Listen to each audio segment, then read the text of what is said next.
আসসালামু আলাইকুম শিক্ষার্থী ভাই ও বোনেরা, আশা রাখি সবাই ভালো আছো। আজকে আমি মোহাম্মদ মজমুল ইসলাম মেরিটোরিয়াস পাবলিক কলেজ থেকে রসায়নের প্রথম পত্র আলোচনা করব। আচ্ছা, আমরা প্রথম পত্রের তৃতীয় অধ্যায় নিয়ে আলোচনা করতেছি। অধ্যায়ের নাম হচ্ছে মৌলের পর্যাবৃত্ত ধর্ম ও রাসায়নিক গণনা।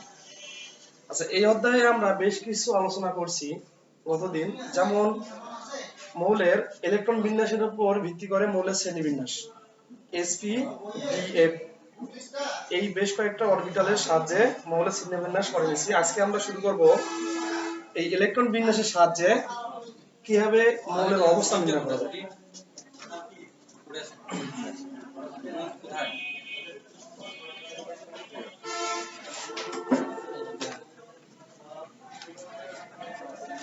ইলেকট্রন বিন্যাসের সাহায্যে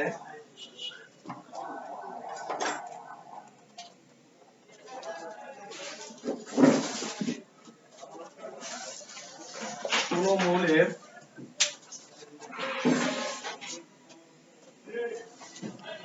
অবস্থান নির্ণয়। আচ্ছা, আমরা বহুদিন ইলেকট্রন বিন্যাস করে নিছি। আজকে আমরা শিখবো ইলেকট্রন বিন্যাসের সাহায্যে মৌলের অবস্থান নির্ণয়। আচ্ছা, প্রথমে আসি, আসলে মৌলের অবস্থানটা কি। মৌলের অবস্থানটা হচ্ছে যে একটা মৌল দিছে, সাপোজ মনে করো পটাশিয়াম। এই মৌলটা পটাশিয়ামের কত নং পর্যায়ে এবং কত নং গ্রুপে আছে। তাহলে এই পটাশিয়াম মৌলটা পটাশিয়ামের কত নং পর্যায়ে কত নং গ্রুপে আছে, সেটাকে আমরা বলবো ইলেকট্রন বিন্যাসের সাহায্যে কোন মৌলের অবস্থান নির্ণয়। এটা অনেক বইয়ে নাই, তবে হাজার ইসাদের বইয়ে এটা উল্লেখ আছে। হ্যাঁ, এই মৌলের অবস্থান নির্ণয়। আর এটা পরীক্ষায় আসে, বিশেষ করে ওই মেডিকেল পরীক্ষা বা ইউনিভার্সিটি অ্যাডমিশনের সময় এসে থাকে। তা সেটা আমরা শিখবো। তা প্রথমে হচ্ছে রুল নাম্বার 1। আচ্ছা, রুল নম্বর 1, আমি রুলটা একটু লিখতেছি। রুলটা হচ্ছে যে কোন মৌলের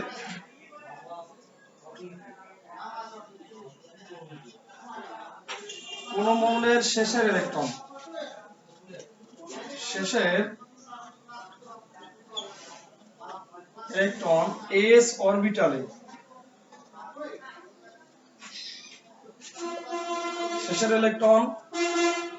s অরবিটালে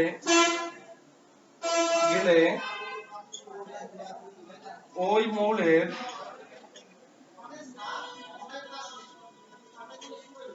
সর্বোচ্চ কক্ষপথ,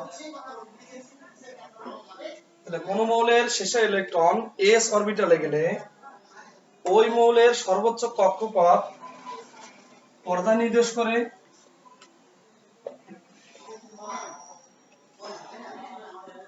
নির্দেশ করে এবং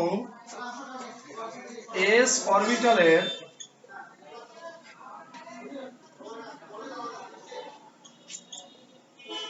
উপর যে কয়েকটি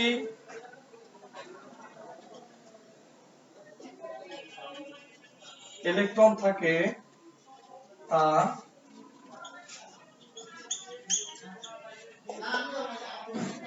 পর্যায় সারণীর গ্রুপ নির্দেশ করে। আমি কথাটা আরেকবার বলতেছি। কথাটা হচ্ছে যে কোন মৌলের শেষের ইলেকট্রন s অরবিটালে গেলে, যদি s অরবিটালে যায়, তাহলে ওই মৌলের সর্বোচ্চ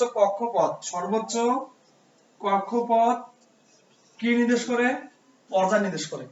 তাহলে কক্ষপথটা নির্দেশ করবে পর্যায়। এবং এই s অরবিটালের উপর যে কয়েকটি ইলেকট্রন থাকে তা পর্যায় সারণীর গ্রুপ নির্দেশ করে। তাহলে এখান থেকে আমরা বুঝতেছি কক্ষপথ সমান সমান পর্যায়। আসলে সর্বোচ্চ কক্ষপথ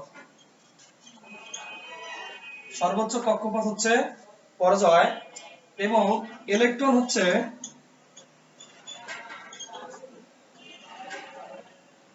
গ্রুপ। তাহলে সর্বোচ্চ কক্ষপথ কি নির্দেশ করে? পর্যায়। এবং ইলেকট্রন নির্দেশ করে কি? গ্রুপ। আমরা একটা উদাহরণ দেই, যেমন এখানে আমরা দিতে পারি ক্যালসিয়াম। ক্যালসিয়ামের পারমাণবিক সংখ্যা হচ্ছে 20। আমরা যদি ইলেকট্রন বিন্যাস করে থাকি গত দিনের নিয়ম অনুযায়ী এস এস পিএস আবার পিএস আর লাগবে না হয়তো বা, এর উপর সর্বোচ্চ 2টা, এর উপর সর্বোচ্চ 2টা, আমরা বহুদিন শিখছি এটা। পি এর উপর সর্বোচ্চ 6টা, এস এর উপর সর্বোচ্চ 2টা, পি এর উপর সর্বোচ্চ 6টা, 2 2 4, 4 6 10, 10 2 12, 12 6 18, আছে আমাদের 20। এখনো আছে কটা? এখানে 2টা, এখানে আমি 2টা দিলাম। তাহলে এস শুরু হয় 1 দ্বারা, এস হবে 2 দ্বারা, এস 3, এই পরেরটা হবে 4, এরপরে পি হবে 2 দ্বারা, এই পি হবে 3। এটাই হচ্ছে ক্যালসিয়ামের ইলেকট্রন বিন্যাস। আমরা এই ইলেকট্রন বিন্যাসের সাহায্যে এই মূলটা পর্যায় সারণীর কত নং গ্রুপ, কত নং পর্যায়ে আছে সেটা বের করব। তো এখানে আমরা দেখতে পাচ্ছি এটা প্রথম কক্ষপথ, এটা দ্বিতীয় কক্ষপথ, এটা তৃতীয় কক্ষপথ এবং এটা চতুর্থ কক্ষপথ। মানে এই ক্যালসিয়ামের সর্বোচ্চ কক্ষপথ হচ্ছে 4। সর্বোচ্চ কক্ষপথ এখানে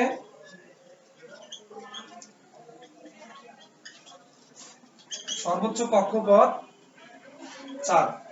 আর আমরা বলছি যে সর্বোচ্চ কক্ষপথ কি নির্দেশ করে? পর্যায়। তার মানে সর্বোচ্চ কক্ষপথ যেহেতু 4 এখানে, তাহলে ক্যালসিয়ামের পর্যায়টা হবে কত? পর্যায়টা হবে 4, কারণ সর্বোচ্চ কক্ষপথ পর্যায় নির্দেশ করে। এরপরে আমরা যাব গ্রুপ।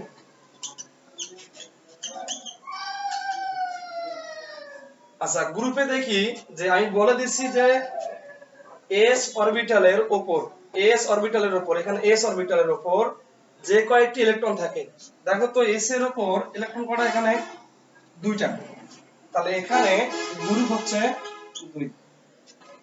আমি আবারও বলতেছি যে ইলেকট্রন বিন্যাসের সময় এস অরবিটালে ইলেকট্রন গেলে ওই মৌলের সর্বোচ্চ কক্ষপথ পর্যায় নির্দেশ করে এবং এস অরবিটালের উপর যে কয়েকটি ইলেকট্রন থাকবে তা গ্রুপ নির্দেশ করে। এখানে দেখা যাচ্ছে যে সর্বোচ্চ কক্ষপথ হচ্ছে 4, যার কারণে পর্যায়টা হবে 4 এবং এস এর উপর 2টা ইলেকট্রন থাকায় আমরা বলতে পারতেছি গ্রুপ এখানে 2। আমরা আরেকটা एग्जांपल দেই, एग्जांपल দিলেই বুঝতে পারবো।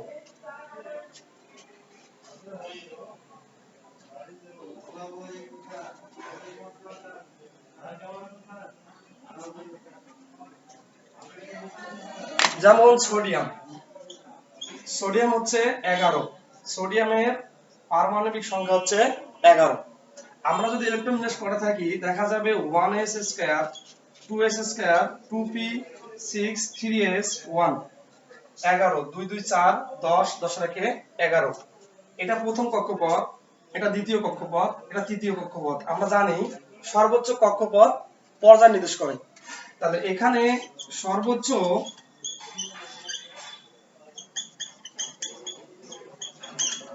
কক্ষপথ 3, অতএব পর্যায় কত হবে? 3।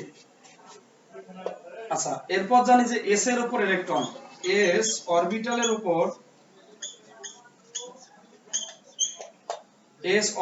উপর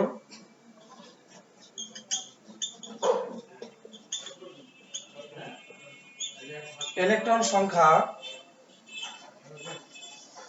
1টি, অতএব গ্রুপ 1। এটাই হচ্ছে প্রথম রুলস, যে সর্বোচ্চ কক্ষপথ পর্যায় এবং এস অরবিটালের উপর যে কয়টা ইলেকট্রন থাকবে সেটা তোমার হচ্ছে গ্রুপ। এরপরে আমরা যাব 2 নম্বর রুলস। আচ্ছা, 2 নম্বর রুলস যাওয়ার আগে একটা কথাটা হচ্ছে আসলে পর্যায় সারণীতে গ্রুপ কয়টা এবং পর্যায় কয়টা আমরা ক্লাস 9 10 এর ক্লাসে পড়ে আসছি যে পর্যায় সারণীতে গ্রুপ আছে মোট 18টি, গ্রুপ আছে মোট 18টি আর পর্যায় আছে মোট 60টি। তাহলে গ্রুপ মোট 18টি, পর্যায় মোট 7টি। আচ্ছা, পর্যায় 7 এর আমরা জানি যে 1 নং পর্যায়ে মানে প্রথম প্রথম পর্যায়ে ইলেকট্রন থাকে মানে মোল থাকে দুইটি, মোল দুইটি। আচ্ছা দ্বিতীয় পর্যায়ে দ্বিতীয় ও তৃতীয় পর্যায়ে মোল থাকে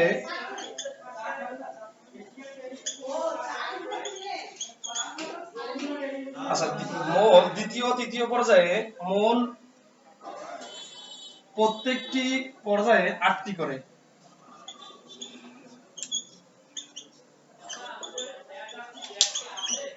প্রত্যেকটি পর্যায়ে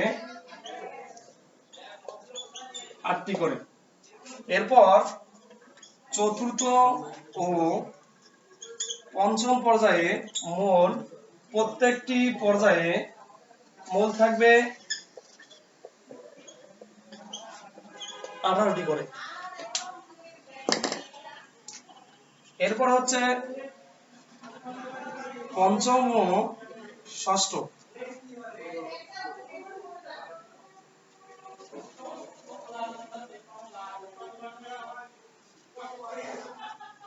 ষষ্ঠ ও সপ্তম পর্যায়ে মোট প্রত্যেকটি পর্যায়ে 32টি করে মোল থাকে। এটা সবটাই গেছে পর্যায়ের ক্ষেত্রে। এক কথায় পর্যায় সারণীর প্রথম পর্যায়ে মোল থেকে মোট 2টি, দ্বিতীয় এবং তৃতীয় পর্যায়ে প্রত্যেকটি পর্যায়ে মানে দ্বিতীয় পর্যায়ে আছে 8টি, তৃতীয় পর্যায়ে আছে 8টি, চতুর্থ এবং পঞ্চম পর্যায়ে এক কথা চতুর্থ পর্যায়ে 18টি এবং পঞ্চম পর্যায়েও 18টি। এরপর ষষ্ঠ ও সপ্তম পর্যায়ে মোল থাকবে মোট 32টি করে। এক কথায় ষষ্ঠ পর্যায়ে 32টি, সপ্তম পর্যায়ে মোট 32টি। এটাই গেছে পর্যায়ের হিসাব। আমরা যদি একটু গ্রুপের দিকে দেখাই তাহলে গ্রুপে দেখা যাবে যে প্রথম গ্রুপে মানে 1 নং গ্রুপ, 1 নং গ্রুপে ইলেকট্রন থাকবে 60টি।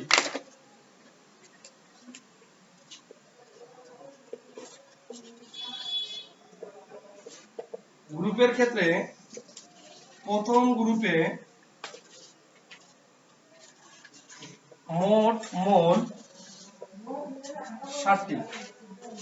আচ্ছা দ্বিতীয় গ্রুপে মোল থাকবে মোট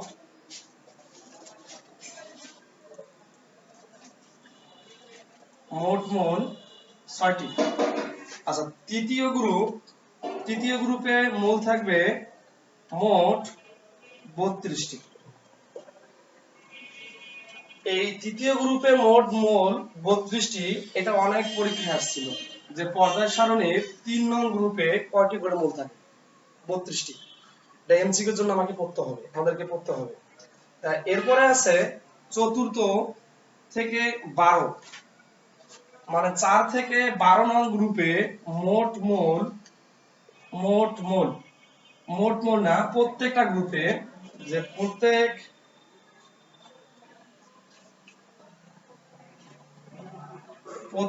গ্রুপে 6টি করে মোল। 13 থেকে 17 প্রত্যেক গ্রুপে 4টা করে হবে এখানে। আর 13 থেকে 17তে মানে প্রত্যেকটা গ্রুপে 6টি করে মোল। এবং 18 নং গ্রুপে মোল থাকবে প্রত্যেক গ্রুপে 8টি করে। গ্রুপের ক্ষেত্রে আমরা কি বলবো? প্রথম গ্রুপে মোট মোল 60টি, দ্বিতীয় গ্রুপে মোট মোল 6টি, তৃতীয় গ্রুপে মোট 32টি। আসলে এই 32 এর মধ্যে অ্যাক্টিনাইট এবং ল্যান্থানাইট এই দুই গ্রুপের এই মোটে 15 30 এবং ওখানে দেওয়া আছে 2টা, মোট 32টা মোল থাকবে। এরপর চতুর্থ পর্যায়ে থাকবে 12টি। চতুর্থ গ্রুপ থেকে 12 নং গ্রুপ পর্যন্ত প্রত্যেকটা গ্রুপে মোল থাকবে 4টি করে। এরপর 13 থেকে 17 এই 13 থেকে 17 নং গ্রুপে প্রত্যেকটা গ্রুপে মোল থাকবে 6টি করে মোল এবং 18 নং গ্রুপে মোল থাকবে মোট 8টি করে। এই হচ্ছে আমাদের পর্যায় সারণীর মৌলের হিসাব নিকাশ। এগুলো পড়ানো হয় এই কারণেই যাতে আমাদের এমসিকিউ কোনো সমস্যা না হয়। আচ্ছা এরপরে দেখো আমরা রুল নাম্বার 2 এ যাব।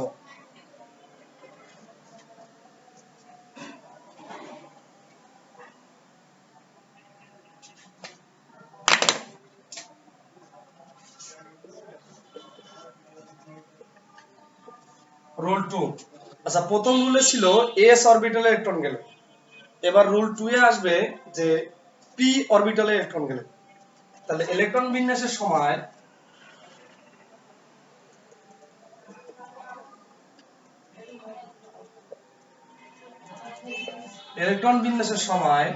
শেষের ইলেকট্রন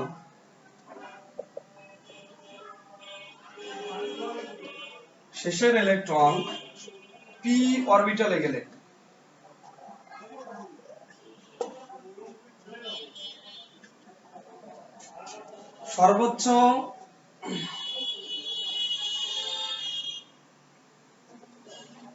সর্বোচ্চ কক্ষপথ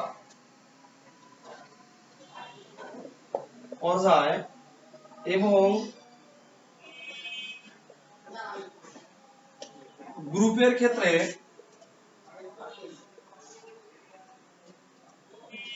পি প্লাস এস এবং তার সাথে 10টি ইলেকট্রন যোগ করে এই মোট ইলেকট্রন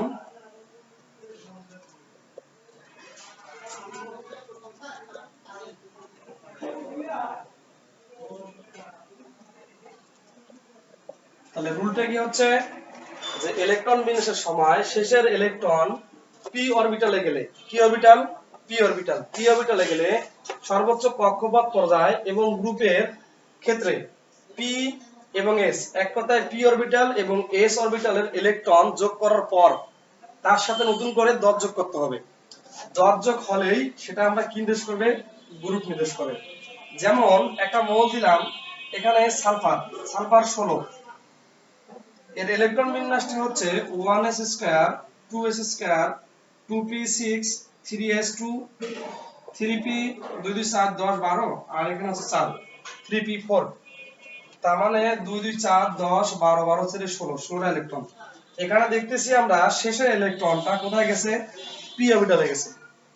আচ্ছা, যদি পি অরবিটালে যায় তাহলে আমরা এর গ্রুপ এবং পর্যায় নির্ণয় করব এরকম ভাবে। আমরা জানি সর্বোচ্চ কক্ষপথ পর্যায়, এটা 1 কক্ষপথ, এটা 2, এটা তোমার 3।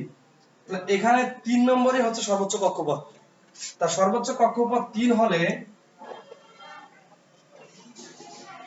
সর্বোচ্চ কক্ষপথ এখানে 3, অতএব পর্যায়টা কত হবে? 3। এরপর দেখো তো, আমরা বলছি যে পি এবং এস তার সাথে 10 যোগ। আসলে পি এর উপর ইলেকট্রন আছে কটা? এখানে 4টা। এস এর উপর ইলেকট্রন আছে এখানে 2টা। আর নতুন করে কত যোগ হবে? এখানে 10। আমি আবারও বলতেছি যে পি এর উপর ইলেকট্রন কটা আছে? এখানে 4টা। এস এর উপর ইলেকট্রন আছে কটা? এখানে 2টা। তাহলে 4 এবং 2। আর নতুন করে যোগ করতে হবে কত? এখানে 10। তাহলে 10 আর 2 12, 12 হচ্ছে কত হচ্ছে? 16। তাহলে এই 16 কি নির্দেশ করতেছে? গ্রুপ। তার মানে এই সালফার যৌগটা পর্যায় সারণীর 3 নং পর্যায়ে, 3 নং পর্যায়ের 16 নং গ্রুপে অবস্থিত। আচ্ছা, আমরা উদাহরণ হিসেবে আরেকটা নিতে পারি, আরেকটা দেখাচ্ছি, তোমরা দেখো।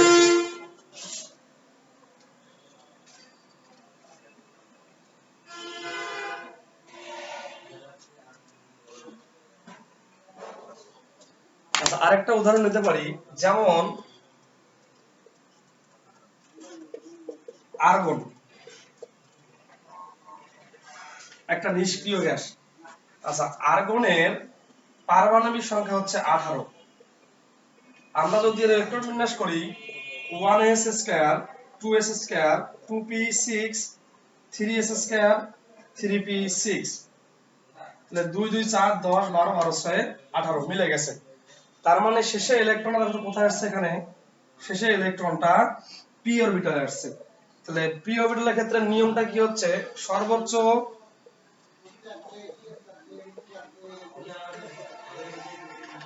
সর্বোচ্চ কক্ষপথ এখানে হচ্ছে 1, এখানে 2, এখানে 3, সর্বোচ্চ কক্ষপথ 3। তাহলে অতএব পর্যায়টা কত হবে? 3। এই নিয়মটা সব ক্ষেত্রে গ্রহণযোগ্য, সর্বোচ্চ কক্ষপথ পর্যায়। এবং আমরা গ্রুপের ক্ষেত্রে আসি, আমরা বলে দিচ্ছি যে এই ক্ষেত্রে যখন আমরা গ্রুপ নির্ণয় করব তখন আমাকে এই পি এর উপর ইলেকট্রন এবং এস এর উপর ইলেকট্রন তার সাথে 10 যোগ করতে হবে। তাহলে এখানে দেখো তো পি এর উপর ইলেকট্রন কটা, এখানে 6টা, তাহলে পি গেছে। এবার এস নিব আমরা, এস এর উপর ইলেকট্রন কটা, এখানে 2টা, আর নতুন করে কত যোগ করতে হবে, 10। এখানে 10 যোগ করলে 6 আর 2 8, 8 আর 10 হচ্ছে 18। তাহলে এই 18ই হচ্ছে যে গ্রুপ সংখ্যা। এখানে গ্রুপটা কত হচ্ছে, এখানে 18। এরকম ভাবেই আমরা যাদের শেষের ইলেকট্রনটা পি অরবিটালে যাবে তাদের ক্ষেত্রে আমরা পর্যায় সারণীর অবস্থান নির্ণয় করতে পারবো, এক কথায় পর্যায় এবং গ্রুপ নির্ণয় করব। এরপরে আমরা তৃতীয় রুলসে যাব। তৃতীয় রুলসটা হচ্ছে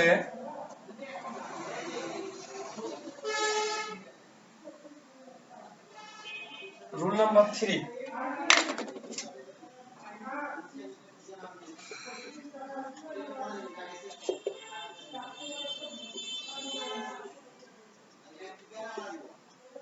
ইলেকট্রন বিন্যাসের সময় শেষের ইলেকট্রন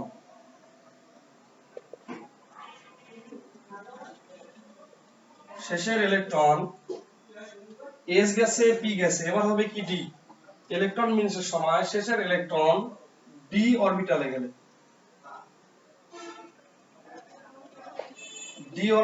গেলে, ওই আগের কথা, সর্বোচ্চ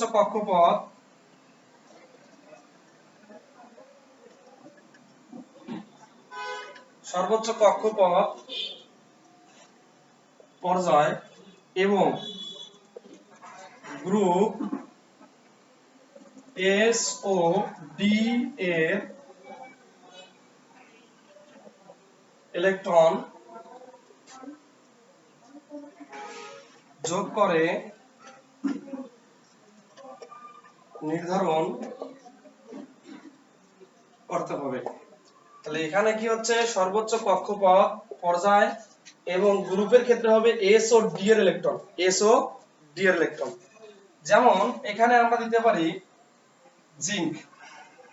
জিঙ্কের পারমাণবিক সংখ্যা হচ্ছে 30। তাহলে জিঙ্কের ক্ষেত্রে আমরা জানি যে 1s2 2s2 2p6 3s2 3p6 4s2 3d10, 2 2 7 10 12 18 20 আর 10 হচ্ছে 30। তাহলে এখানে সর্বোচ্চ পর্যায় হচ্ছে 1 2 3 4, এটা 3 কিন্তু সর্বোচ্চ কত হচ্ছে এখানে 4। তাহলে সর্বোচ্চ পর্যায় হচ্ছে, সর্বোচ্চ কক্ষপথ হবে,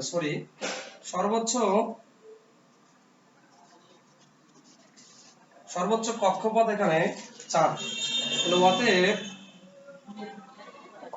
পর্যায় এখানে 4। এখন আমরা গ্রুপ নির্ধারণ করব। আচ্ছা, গ্রুপ আমি বলে দিয়েছি যে গ্রুপের ক্ষেত্রে এস এবং ডি এর ইলেকট্রন, তাহলে এস এর উপর ইলেকট্রন কটা, এখানে 2টা, আর ডি এর উপর কটা, এখানে 10টা। 10 আর 2 কত হয়, এখানে 12 হচ্ছে। তাহলে এই 12 তোমার হচ্ছে গ্রুপ। এক কথায় এই জিঙ্ক মলটির পর্যায় হচ্ছে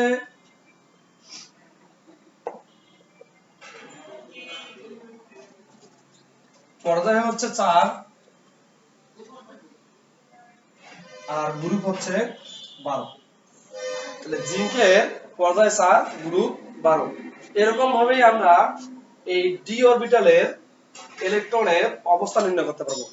আরেকটা উদাহরণ দেই। উদাহরণটা হচ্ছে যেমন স্ক্যান্ডেনিয়াম,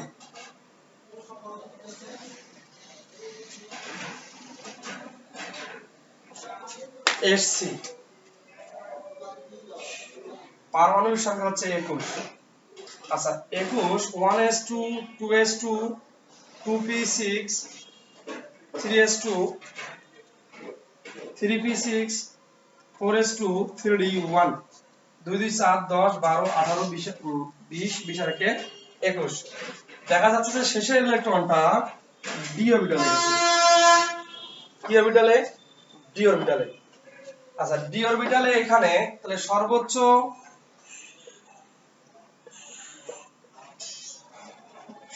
কক্ষপথ এখানে হচ্ছে 1 2 3 4। তাহলে অতএব পর্যায় কত হচ্ছে? 4। আর গ্রুপ আমি বলছি যে গ্রুপের ক্ষেত্রে ডি এর ইলেকট্রন এবং এস এর ইলেকট্রন যোগ করতে হবে। তাহলে ডি ইলেকট্রন কত এখানে? একটা এবং এস এর ইলেকট্রন এখানে দুইটা। তাহলে 2 আর 1 যোগ করলে কত হচ্ছে? 3। তাহলে অতএব এই মৌলটা গ্রুপ হচ্ছে 3। তার মানে স্ক্যান্ডিনিয়ামের পর্যায় হচ্ছে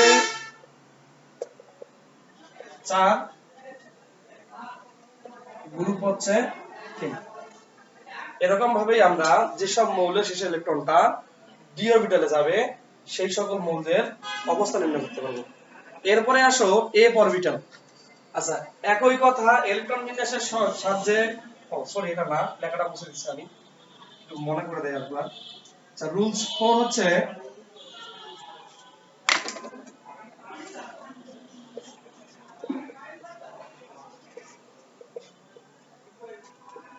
শেষের ইলেকট্রন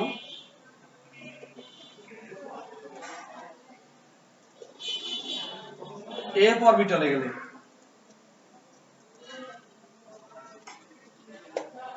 শেষের ইলেকট্রন এফ অরবিটালে গেলে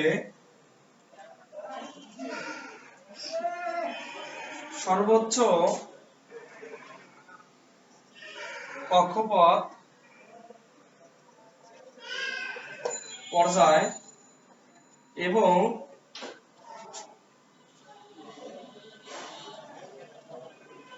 গ্রুপ সর্বদাই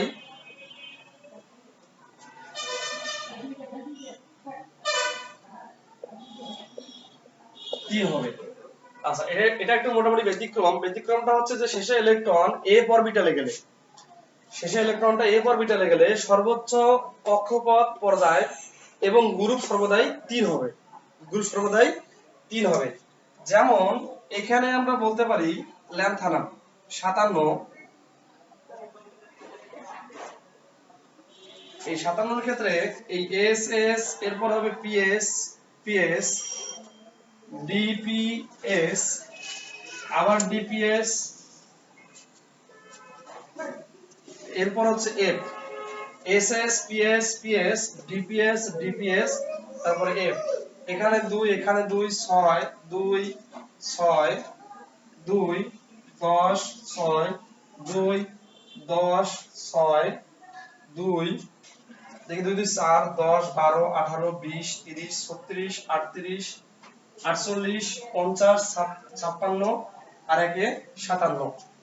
তাহলে এরপর 1s এটা 2s 3s 4s 5s 6s। তারপরে p হবে 2 3 4 5 আর 9। এরপরে d হবে 3 4 9। এরপর f শুরু হবে 4 দ্বারা। আচ্ছা এখানে শেষে ইলেকট্রনটা f অরবিটালে আসছে এবং এখানে সর্বোচ্চ কক্ষপথ আমরা লক্ষ্য করি। এখানে 1 এখানে 2 এটা 3 এটা হচ্ছে 4 এটা 5 5 এটা হচ্ছে 6। তাহলে এই মৌলের ক্ষেত্রে সর্বোচ্চ কক্ষপথ 6। অতএব এখানে পর্যায় হবে 6। আর আমি বলে দিছি যে এফ এর উপর মানে এফ অরবিটালের উপর আমরা জানি সর্বোচ্চ ইলেকট্রন থাকে 14টি। এক কথায় এফ এর উপর 1 থেকে 14 যে কোনো হতে পারে। এখন এর মানটা যদি 1 হয় তারপরও গ্রুপ 3 হবে, যদি এফ এর উপর 7 হয় তারপরও গ্রুপ 3 হবে, এফ এর উপর 14 হয় তারপরও গ্রুপ কত হবে? 3 হবে। এক কথায় এফ এর উপর 1 থেকে 14 যে কোনো মৌলের ইলেকট্রন আসলেই তার গ্রুপটা একেবারেই কত হবে? 3। এটা এফ এর উপর 1 হলেও 3 হবে, এফ এর উপর 7 হলেও 3 হবে, এফ এর উপর 2 নিলেও 3 হবে, এফ এর উপর 14 নিলেও 3 হবে। এটা কারণ আছে, কারণটা হচ্ছে যে আমরা কিন্তু ল্যান্থানাইড এবং অ্যাক্টিনাইড সিরিজ জানি। ল্যান্থানাইড এবং অ্যাক্টিনাইড সিরিজে মোট 15 15 30টা মৌল থাকায় এদের অবস্থান পর্যায় গ্রুপ কত হবে 3 এক কথায় 3 নং গ্রুপে 30টা মৌল আছে যার কারণে এই এফ এর উপর যদি আমি 1 অথবা 14 এর মাঝামাঝি 4 5 6 7 যে কোনো নেই সবগুলোরই গ্রুপ কত হবে 3 আমরা এই 8টা রুলসের সাহায্যে এই ইলেকট্রন বিন্যাসের সাহায্যে মৌলের অবস্থানটা নির্ণয় করতে পারবো খুব সহজেই তাহলে প্রথমে আমরা একটু আলোচনা করি s অরবিটালে যদি যায় তাহলে s এর উপর যটা থাকবে তটাই হচ্ছে গ্রুপ s এর উপর যটা থাকবে তটাই গ্রুপ যদি p এর উপর যায় তাহলে p এবং s যোগ করে 10 যোগ করতে হবে আর যদি d এর উপর যায় তাহলে d এবং s যোগ করে গ্রুপ নির্ণয় করতে হবে এবং f এর উপর যে কোনো ইলেকট্রন আসলেই তার মানটা হতে হবে 3 তা শিক্ষার্থী ভাই বোনেরা সবাই ভালো আছেন ভালো থাকবেন আজকের মতো এখানেই শেষ হ্যাঁ সামনের দিন ইনশাআল্লাহ আমাদের আবার ক্লাস আরম্ভ হবে সকলেরই ভালো কামনা করে আজকের মতো এখানেই বিদায় নিলাম আসসালামু আলাইকুম